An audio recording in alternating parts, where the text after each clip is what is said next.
off of her entire body, and I was like, look, I get it, totes cool, I'm just not into that, babe, and I dipped out. I couldn't be around that, man.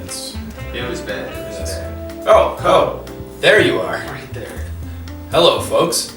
You've made it to the situation. The situation table. Your number one source for anti-fake news. Number one source. You know it, I know it, he knows it. I know it, we you all know it. We all know it. You know how it do and you know how it be. This is the situation table. My name is Ben Foerg. And I'm Devin Duncan.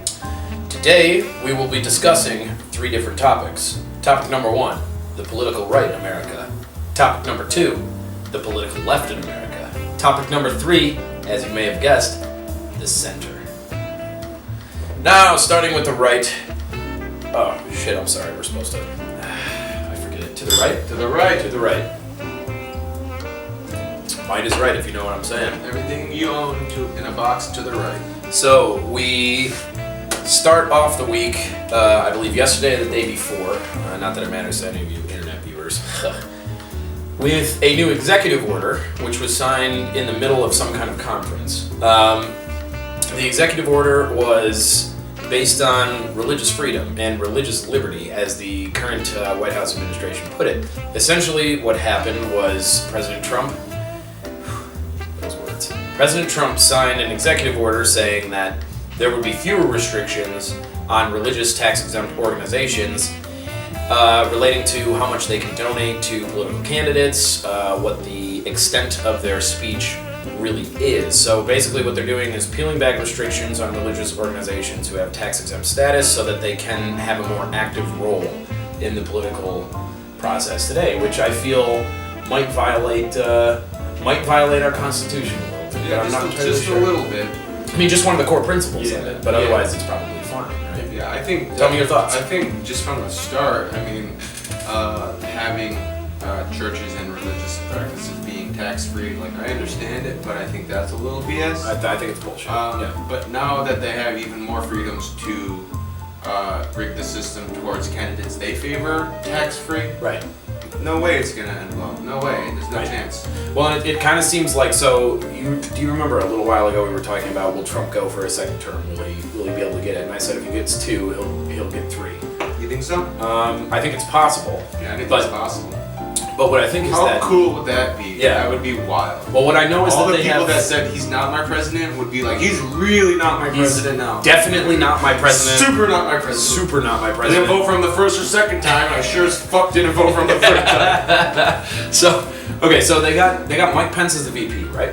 You know it. Who is kind of a hero of the conservative right? Yeah, very much. The religious conservative right?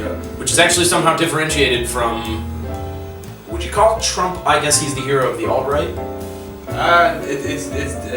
As of right now, it's on the fence, man. A lot of alt-right people aren't too happy with what he's doing. Okay, well that brings us to another interesting topic. Obviously, something else that happened this week was the passage through the House of Representatives of the repeals to the Obamacare legislations, which apparently the Republicans can't seem to agree on. Which is interesting because for years they've been talking about, Obamacare is the worst, and they were all kind of one unified voice. And for a while, it looked like the Republicans were the strongest party. The Democrats don't have much to offer. Anyway. Not very. And Bernie Sanders still refuses to identify as a Democrat. So, Which is hilarious. anyway, they passed Obamacare through the House finally. Now it's going to go to the Senate, and several senators are ambivalent or apprehensive about the legislation. In fact, a lot of them are quoted as saying, "I hope this gets worked on more in the Senate."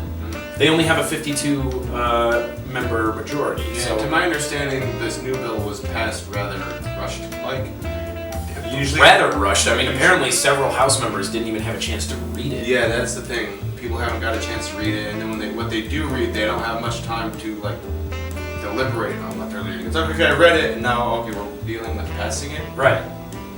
Which is interesting But I because got apparently when Obamacare came around, I seem to remember a lot of House members and senators saying, we didn't have enough time to read it, we just had to kind of vote.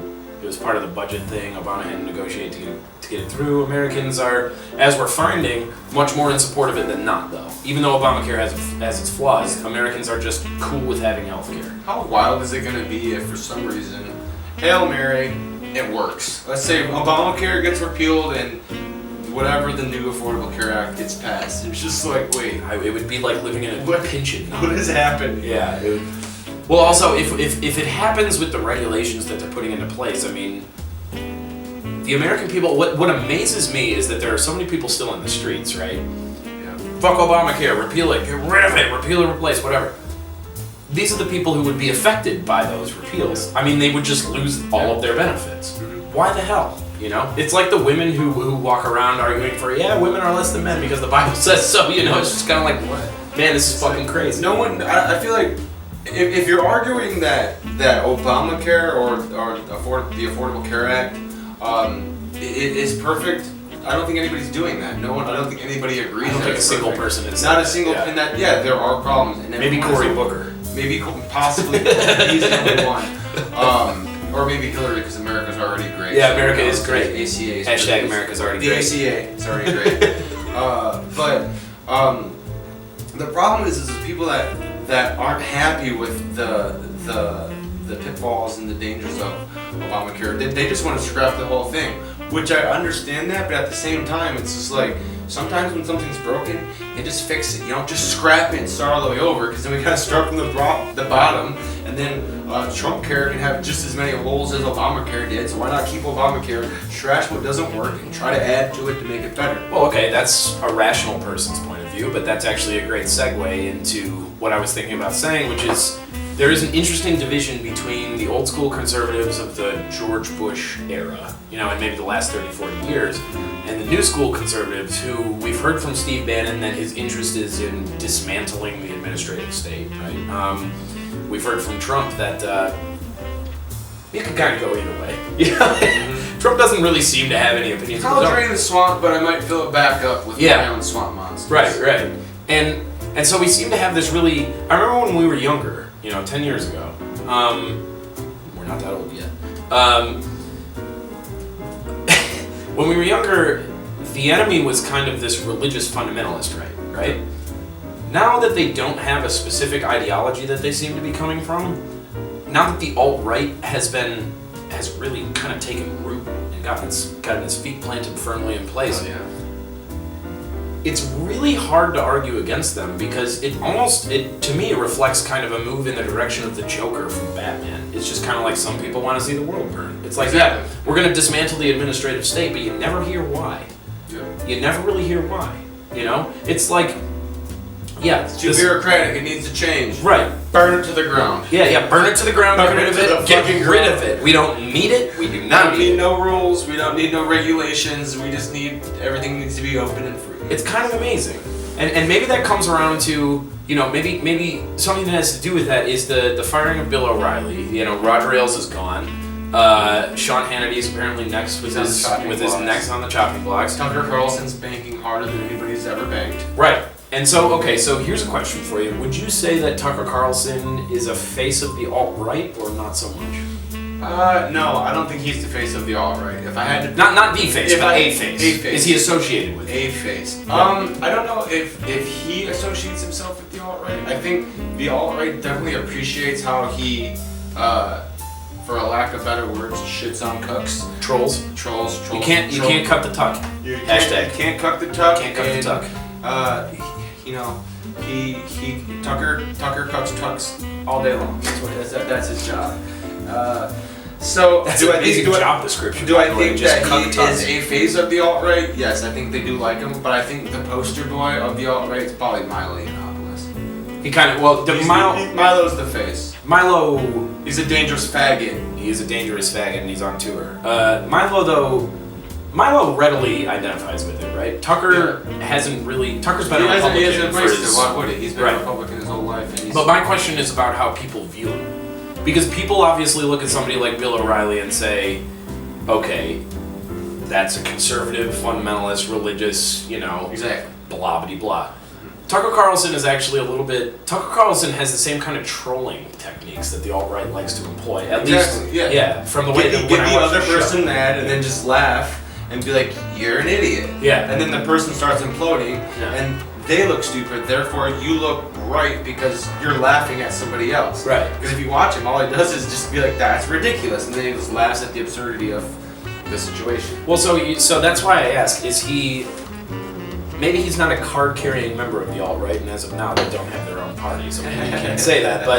But he does seem to be somebody who's very sympathetic to the techniques used by the alt-right, right? I mean, he will regularly, again, he'll just get under people's skin and then let them make an ass of themselves and then laugh at them for making them. And that's kind of what the right has done with the last 6 months. I've noticed that like his interviews are double down on all his interviews are either like he'll interview someone who tends to be on the right, for example, like Fabio or Caitlyn Jenner. Wait, Fabio's on the right? Yeah. That's crazy, man. Yeah, That's got great. Yeah, Caitlyn Jenner voted for Trump too. Yeah, Caitlyn Jenner just did a really weird interview with Tucker Carlson. Super bizarre. It's so either like they're really getting along and talking about issues that are real, but it's just like, you know, it's right-slanted issues, or he just finds the dumbest, hardest left people he can find, who they don't even stand a chance coming into it because they'll say something that's just bogus, yeah, and then he just rips them apart because it's like. Like they're professors and some of they're top-notch people, but at the same time, some of them are crazy. Like the reporter who ended up having a seizure because people on Foerg and Reddit was sending him GIF images. That guy was a fucking loony bin. The guy, like, he comes onto Tucker's show with like a folder of Tucker Carlson falsehoods, makes 0 sense for like 10 minutes straight, and then that night gets trolled so hard that he has a seizure. And while he's having a seizure and the EMTs are dealing with this guy, his wife leans over his seizing body and posts on his Twitter account, "My husband just had a seizure because of you guys." And then he presses charges to the dude, and the dude goes to jail. What a world that we live in. That you could send a flashing image of someone and go to jail for it being a hate crime. Pretty fucking strange. So here's what we're going to do. We're going to do a last word on the subject. We're going to take a brief intermission, then we're going to be back with the left. Why don't you start with the last word? My last word. On the right, I think that the right has some flaws. I think the left has even more so flaws because the left, in my opinion, is opposing of some core American values, mainly to speak of the freedom of speech, opposed to the right that has flaws in religious fundamentalism, like for example how they're opposing of abortion. Or there's a few other things, but what I do like about them is their pro-America stance, because at the end of the day, I want to love the country I live in. It's why I live here. I don't want to be ashamed to wave the American flag. So if I have to pick a side, I want to pick the side that loves America. What's your final thought? I would say that my final thought is that the right is in disarray as the left is. The right has. I think the right is having an identity crisis right now, and I think maybe everybody in America is having an identity crisis right now.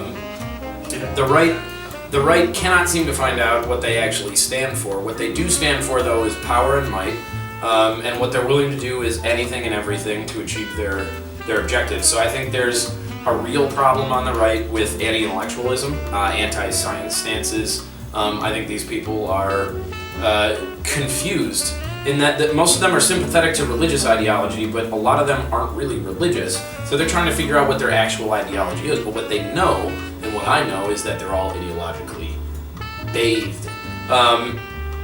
Not saying the left's any better, but that's kind of a question for the next segment, isn't it? It is. Stay tuned. Find us there, next segment.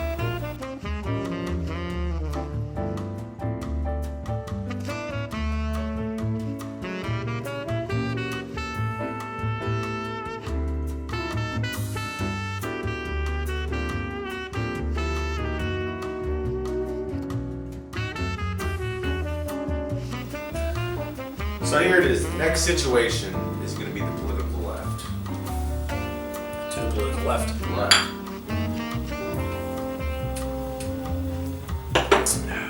So lately in the news has been Bill Nye the Science Guy. He has a current show called Bill Nye Saves the World, in which they promote leftist values such as there being multiple genders being fluid, and a whole sorts of other stuff. And it's gotten people on the right talking, and it had them do some research to which they found back in 1994 on Bill Nye's original show called Bill Nye the Science Guy. There was a segment where basically a girl had written into the show and asked Bill, what makes the difference between a boy and a girl? and the segment was like a 3 to 4 minute segment where Bill Nye is like, well, there's actually two genders, and what makes each gender is either the male has an X and a Y chromosome, or the female has an X and an X chromosome. And that's basically it. A very non-controversial issue for 1994, but fast forward to 2017, it's something that must be said, because there are now 70 plus genders. So, but how many are there? Do you know? I think 71. 71 at the current moment. Ooh, and 2 years ago, we thought that there would be a few. We knew that there'd be like genderqueer, whatever, is this male, is this female? But 71, that's more than anybody anticipated. And the problem with it is that Netflix, I doubt that it's Bill Nye, but Netflix has caught on to the 1994 segment about two genders. So what they did is they went and did historic revisionism, and they basically censored the segment about there only being two genders. So now it's no longer part of the episode, which I'm not okay with. I don't want the left going through history and changing TV episodes. But you know what's interesting about that is the authoritarian left under the Soviet regime did exactly that. Yeah. They're actually famous for doing that. They went through, well, of course they changed textbooks and blah, blah, blah, blah, but Stalin himself is very famous for going and scrubbing himself out of pictures, or scrubbing other people out of pictures, making himself look bigger, blah, blah, blah. Yeah. So trying to control the access and flow of information by denying something that every single biologist is on board with. Yeah. It's just funny because when the left hears people on the right denying climate change or something like that, they go, well, every one of our scientists agrees with that. Yep. Okay, well, every one of the scientists pretty much agrees with, yeah, there's a male and a female thing. There are exceptions, by the way. There's XYYs and, blah, blah, blah. But generally speaking, there's a male and a female when it comes down to these chromosomes. And I understand that people don't identify with being straight or queer or whatever they identify with, but I don't know if gender's the word they should be using. I feel like they should be like, yeah, there's two genders, male and female, and then we have to make up an entirely new word. Ooh, well, you see, we used to have the word sex, but sex was no bueno after a while because it sounds a little too lewd and lascivious, so we went with gender, which is apparently how you identify, versus sex, which is how you're born. So I'm actually curious as to whether or not the left is of the position that sex is malleable the same way that gender is, or if they just deny it completely, because as far as I know, the gender studies classes say biology has nothing to do with your gender, yada yada yada. Although, I will say, gender studies will be coming in an episode of the Situation Table, but we shouldn't stray too far off topic. I think the thing that is important here is that Netflix, a massive conglomerate, has decided to censor a 1994 episode of Bill Nye the Science Guy, which I grew up watching. Yeah, which is scary because if you watch for a ridiculous reason. if you watch anything pre 1970s, whether it's TV or cartoons, it's socially not acceptable today. For example, when they air Tom and Jerry episodes now, there's a disclaimer that says, we could censor this episode because there are racial stereotypes and stuff that we do not agree with now, today, but decades ago this was something acceptable. For example, Tom and Jerry in some episodes are owned by a mammy running around with a frying pan and a rolling pin, chasing these animals and other things of that nature. Fun fact on Tom and Jerry, I was not allowed to watch it because it was too violent. That was too violent? Yeah, that was my parents. Oh, that's funny. Yeah. Anyway. Oh boy, compared to cartoons and stuff today. Now they have Adventure Time, which, by the way, the first Adventure Time episode I ever saw, they go into this magical forest and the wizard comes along and he's like, I'll help you. And there's a bird singing a lovely song and there's the kid and the dog or whatever. And the bird is singing a lovely song and he goes, Kalakazam or whatever, and the bird's insides flip to its outsides. Yeah. Have you ever seen Mystery Men and that happens? Yeah.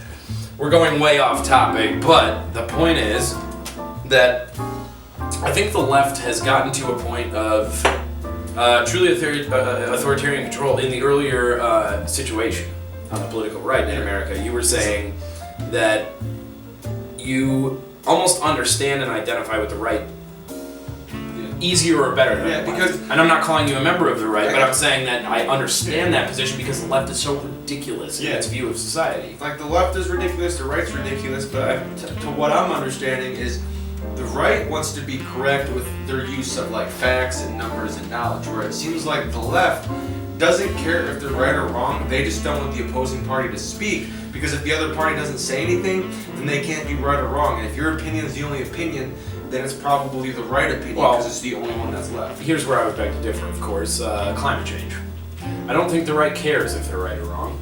I think that they have a certain set of financial interests that are funneling all their money into their political campaigns and paying these people to say climate change. I think that's the right. I'm not sure if that's the alt-right. I think the right... No, but that's... Well, that was the interesting thing about the previous situation, is that you have kind of this schism, obviously. Then again, though, in the left you have a schism too, right? Because when we were 1 year ago, oh, can you remember the times before Trump was president? It was a while ago, before Trump. Before Hillary had made an ass of herself on national television. Well, for like the third or fourth time in a row. Historians are referring to that era as BT. It's before Trump. Before Trump, yes. It was one BT. It was one BT. Or would that be zero? When everything changed. So you had that time. And I mean, I find it extremely interesting just because the whole Hillary Clinton machine versus Trump, what the fuck were we talking about before that? We talked about something. Censorship? It was really important. Now, it was after censorship, sometime around like the difference between the alt-right. Oh yeah, the fractioning, or you know, the divisions between members of the left. Just like you have, so the reason that I wanted to talk about the difference between like the alt-right versus the Christian fundamentalists is because those were my enemies when I was younger. You know, the Christian fundamentalists. You know, I was just like, man, they don't make any sense. And now on the left, you're starting to see the same, if not a more exaggerated degree of authoritarianism. Yeah. You know? It's wild. And you wouldn't think that liberals, the people that are supposed to be like peace and love and everyone's equal. Right. And I was just like, no, we gotta segment everyone. You're that race, this is race, this is that. Yeah. You can't talk, you can talk. Yeah. I don't know what you are, this is that. It's just like, where is, when you throw logic and rational out the window, it's just an open season for. Well, and I think the best example of how the establishment left thinks, you know, because look, we were Sanders supporters. That's not, I don't really feel like that's a political thing. Because Bernie would have won. Bernie would have won! Hashtag Bernie would have won. You know it, he knows it, everybody knows it. You know how it be. Hillary doesn't know it. Hillary does not know it. No, because she came out of the woods after taking 4 or 5 months to go. What the fuck was she doing? She was being stronger together. Stronger together. Yeah. Stronger together. Stronger together. See you guys later. See, we're stronger together. We're stronger together. Well, you guys are stronger together, probably. So she comes out and she blames the entire election on 2 things. Russia, of course, because why not? Because Russia. 2, misogyny and racism. Bigotry. Bigotry is what decided the election. Not the fucking falling incomes of the middle class. Not the deteriorating work conditions in the United States. Not the ridiculously demoralizing nature of living. Not to leak the DNC emails that prove that there was collusion between the Democratic Party and the media. No, none of that. She did blame that, but she blamed Russia for that. She blamed Russia for that. And then she blamed Comey too. Hey, what I said wasn't okay, but what's not more okay is the fact that someone else found out what I was saying. Yeah. You're not supposed to know what I'm thinking. So the champions of the working class. I mean, granted, since Bill Clinton at least, and probably since before that, what did you have? You had the Dean Scream that killed Howard Dean. And Howard Dean was we're going all the way to Washington! We're going to Michigan! We're going to Ohio! So, you had... And then it's getting stuff. And then it just died. It was dead in its fucking tracks. It's amazing. So the Democrats haven't really represented who they claim to represent for a long time. But the facade has maintained it. Yeah. In the last election, though, you clearly have this lady who's wearing these pantsuits that are worth like $15,000 a year. Exactly. Which is just like, how do I relate to you? I don't relate to you. At least Trump is showing up wearing a trucker hat. Yeah. He's showing up wearing a trucker hat, and he went to Wisconsin. Hillary never even went to Wisconsin. Which were so when you're like, hey, I don't need the blue collar workers, I don't need white males, and I'm not even gonna go to the Rust Belt, and then to lose and be like, oh, I lost because of racism and misogyny. It's like, no, fuck you. Which you couldn't campaign. By the way, you annihilated your base. If you haven't seen the Bernie Sanders interview with, I believe it's the UAW workers in Wisconsin, post-election, what ends up happening, to give you a really quick snippet, is Bernie Sanders goes and has this town hall with all these people who were Trump supporters, presumably still are, but it's asked by the moderator it's not Jake Tapper, it's some other ass. Chris Wallace maybe? From MSNBC. Oh yeah, what's his name? Chris, Goober guy. He wears glasses. He's like the youngest looking reporter there is. He's actually okay. He looks like he's like 30 years old. Yeah. He looks really kind of prepubescent. Anyway, he goes and he asks, okay, so just by a show of hands, how many of you would have voted for Bernie if Bernie was the leading candidate? And the room erupts. And it's just like, duh. Yeah, the people wanted someone who wasn't a party elite. Right. And when you...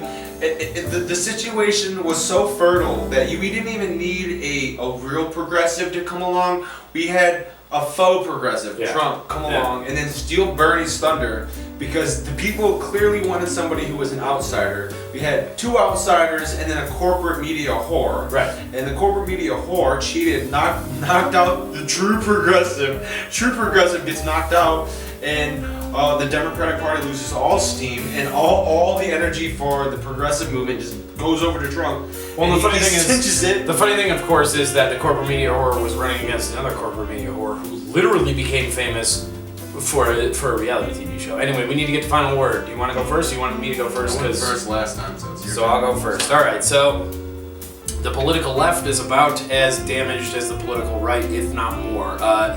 They had a real hero who the youngest generation really sincerely felt like paying attention to, and it wasn't because the guy was anti-establishment.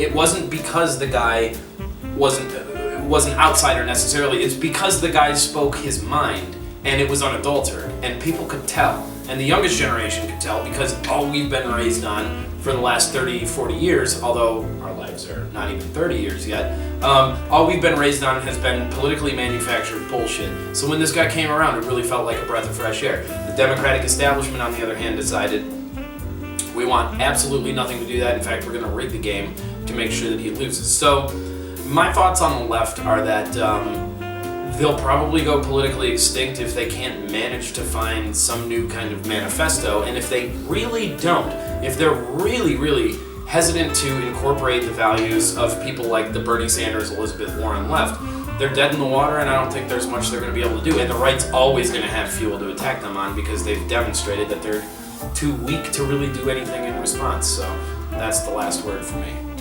So, here's my final thought. In regards to censorship from the right versus the left, I think that the right holds the high ground because at least the right is open to debate and open to finding the truth, whereas the left is happier to silence debate and happy to be like, this is my opinion, and your opinion shouldn't be said because you're a racist bigot.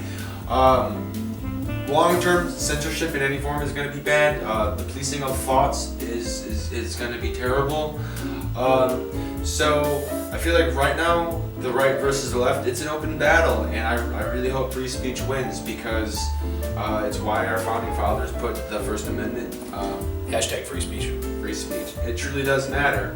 So I wish we had a better battle about the brew. I wish we had like intellectuals on the right versus intellectuals on the left. But it just seems like we got clowns on the left and jokers on the right. And here I am caught in the middle with Stuck in the middle with Stuck in the middle with you. Hey, all right, we're going to take a very short break. We're going to be back next with the political center in America. You know it. Stay tuned.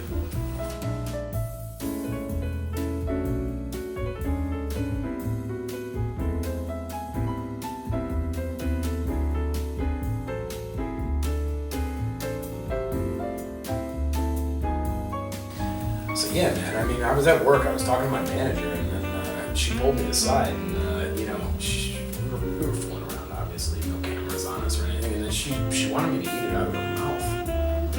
Wait, then what did you do? I mean, I did it. I mean, I'm not proud of it, but I did it.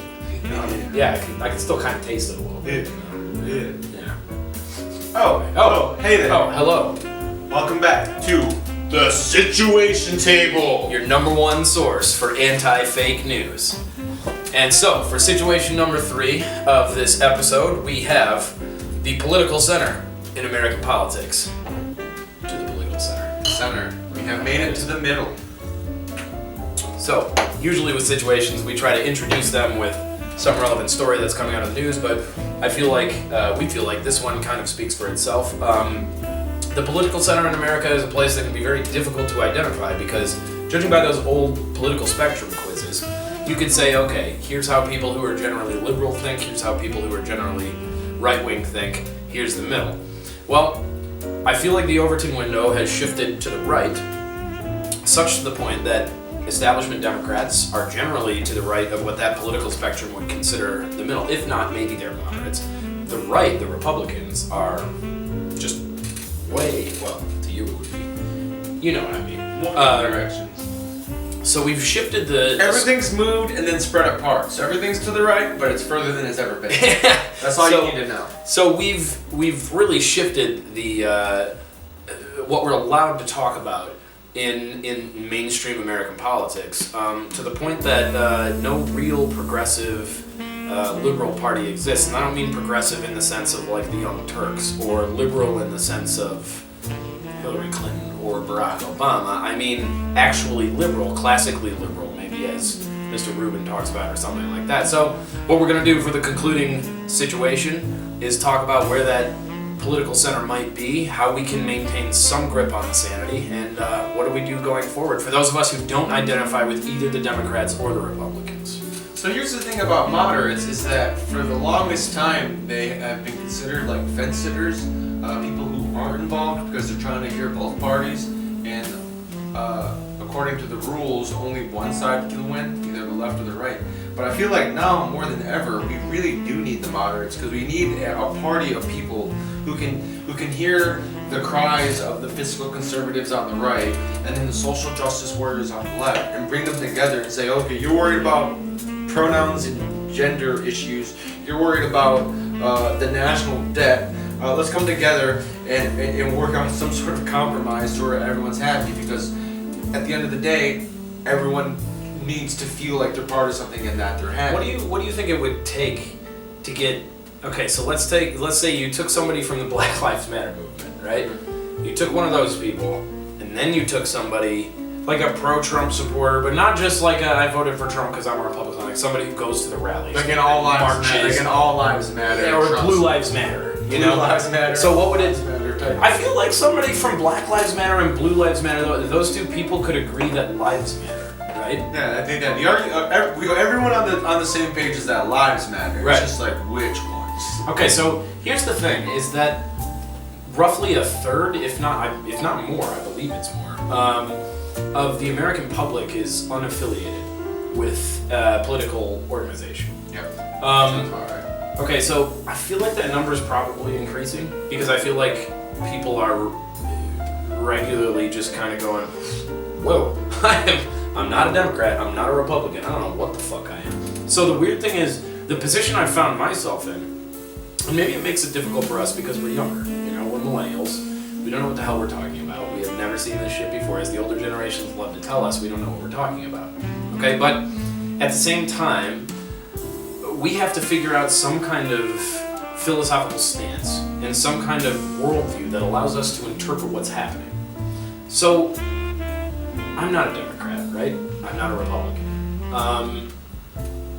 Where do I fit? Because I don't, because I've said that the Overton window I think has shifted to the right, my right here, the middle of those two things would still be further to the right from where I actually am as a classical liberal, or maybe more of a libertarian, you know, maybe not a hard left, maybe a libertarian with a lowercase l, as Charles Martin. It's worth noting that it seems like, at least in government and policy, there is a global shift to the right. It's not just in America. Yeah. Oh, absolutely. It's across the globe, which begs the question: is this something that the current human population is just naturally leaning towards, right? Or is this something that governments are wanting to lean towards because it gives them more control because it seems like the right sometimes I feel like it used to be that the right was the authoritarians, but now it's that the left are the authoritarians. So because of the way that the left is acting, I don't know.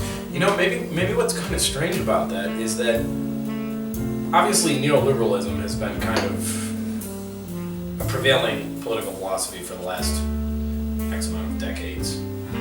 Neocons have been up in there too. But neoliberalism is something that even conservatives can get on board with because it has to do with still maintaining a domineering presence over the rest of the world while still trying to maximize the amount of benefits that your own citizens can have. So, what's weird is that during World War II,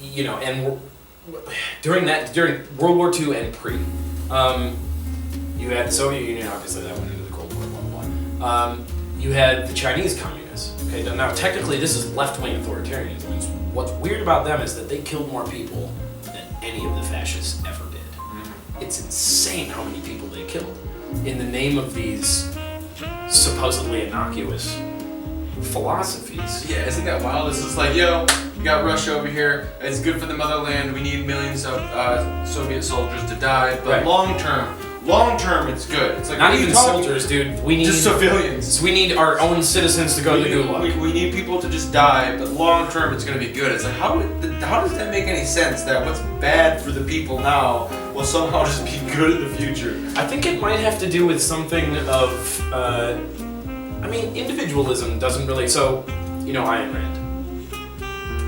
Atlas Shrugged. She's an author. The Fountainhead, also the author.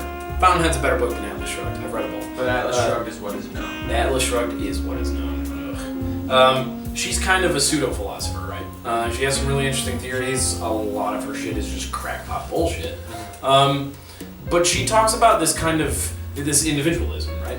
I really like the concept of individualism. I don't like her philosophy of individualism, but I like that she made it a thing. And part of the reason that she made it a thing is because she came from Soviet Russia, right? She came over to America and saw the stark contrast between the two.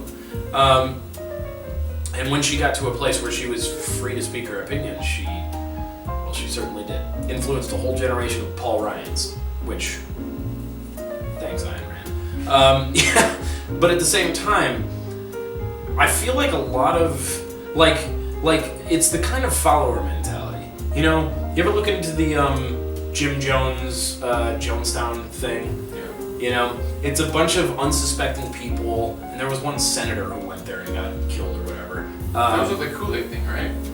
That was a senator died too? No, a senator went to visit with them, but I think they either killed him or didn't let him. I don't remember exactly the story.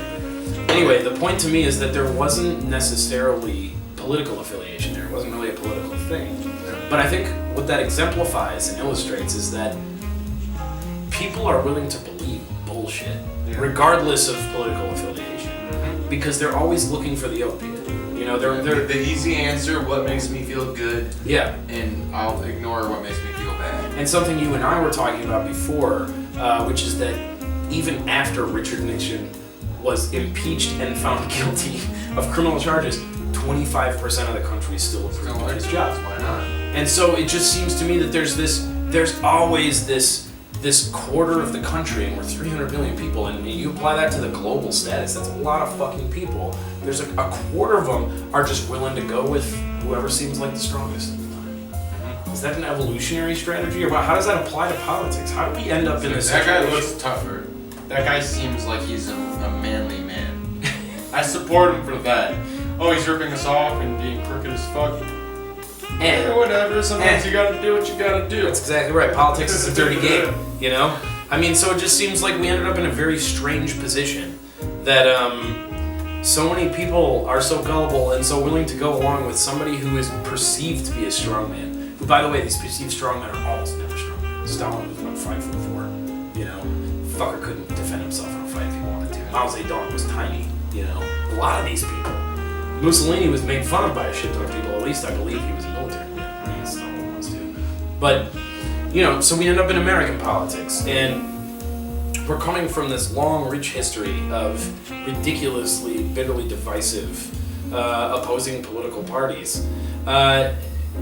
What's interesting, though, is that neither of them represent you or I. Not 1% represent you or I. So, what do we do? Because how do we win when we're unrepresented and we have no voice? So we're talking about the political center, but I think what we mean to be talking about is the political outsiders. The political outsiders that are like, yo, there has to be a middle ground where people can meet and discuss the ideas, and not have to have some sort of crazy affiliation. Like, you know, and I'm not sure if Occupy Democrats is trying to be the middleman. I feel like that's what they think they're doing, but also Occupy Democrats gives the illusion that it's just another democratic scheme. Right. But yeah, the moderates have to pull through on this one. I feel like that there's going to be a new party. What does moderate mean? Moderate? I don't know. I thought it just meant that it was someone that was like in the center on the issues. It does, but that's the whole discussion. Yeah, where the hell is this? Yeah, where is it? Because left doesn't mean what left meant, right doesn't. Exactly. Because left doesn't mean what left meant. The right still exists, but now there's the alternative to the right. So it's just like it's almost like the moderates. Where is the center? It needs to be triangulated. The moderates are like viewed as more fringe than everybody else. It's just like, okay, the right is a bunch of white supremacist, racist, hard asses. The left is a bunch of social justice warrior pussies. Yeah. And then the moderates are just like the people who just sit and watch and have nothing to say, nothing to contribute, because they're just like, herp derp, see what you're saying, I see what you're doing, and I'm just stuck in the middle. They're herping and derping.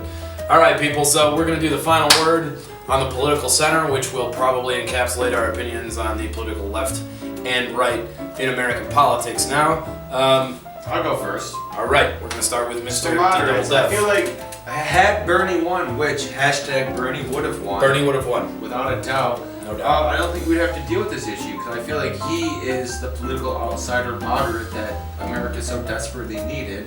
However, the left shut that down, which opened up the door for the right. So it's not looking good for the moderates, because it's not even looking good for the Democrats. I don't think the Democrats have much hope for the next election. I know a lot of people are going to say, well, there's no way Trump can win again. You're the same person who said Trump's not going to be president. So, do I think the moderates are going to pull through in the next 4 years? No. Do I hope that they do in the next 8 years? Yeah, I really feel like we need it, because this Republican versus Democrat thing isn't working.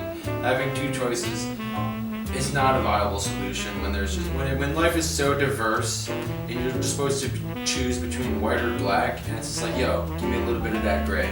I want some grayness in here. I don't need a political outsider to come in, drain the swamp, rip it apart, and leave a bare system. I need someone that can come in and go, okay, these rules exist because that's what you're doing over there. Those laws exist because that's what you're doing. We're gonna need to work together and get the Democrats to work with the Republicans. That's what we need. That is my final thought. It's a good final thought. On the moderate situation. How do you feel about that? I feel, ambivalent, obviously. I like what Mr. Duncan has said about the gray area. In my opinion, the political parties should not be so divided that there's no gray area in between. It's not like the border between Canada and the U.S. or the U.S. and Mexico. It should be more of a continuum. I think there should be a point of agreement between individuals in any party, and unfortunately, I think what we're seeing, maybe because we live in such a politically tense climate, because of the election and because of the last X amount of years or decades, we cannot find any point of agreement. We can't, it's just, and what's really interesting is being a member of neither party. Again, I'm registered as a political independent. I think in California that's a non-affiliated or whatever. It's equally tough to talk to both, but yeah, the really sad thing is I'm definitely more sympathetic with the left, but a lot of times it's easier to talk to people on the right. And that's not because they're more rational or reasonable. That's because they're more willing to have the conversation. And I think one of the things that killed us is that the Democrats blamed the results of the election on, under the lead of Hillary Clinton, on Russia, Comey, and misogyny and bigotry and racism. And I think that's really prevented us from being able to move on and understand what happened and prevent this from happening in the future again. I think it's really fucked us in the short term, and I think it's gonna fuck us even harder in the long term. So my hope is that we can have the discussion with a variety of different people, while still remembering, look, we're all still sailing on the same boat. If there's a hole in the bow, we're all going down anyway. So, with that, that's my final thought. This has been The Situation Table, your number one source for anti-fake news. I'm Ben Foerg. I'm Devin Duncan. You know it. We know it. Everyone knows it. You know it. We know how it be. You know how it is. You know how we do. Thanks for coming here tonight. Thank you for watching us. We'll be back with you. Please be sure to like and subscribe us wherever the likes or subscribe buttons are. They're down there. They're probably Please here. click those. Or maybe here. They might even be or here. Possibly here. Who knows? We don't know where you're watching this, but be sure. We're lame. No, we're not. We're super lame. He's lame. No. I mean, I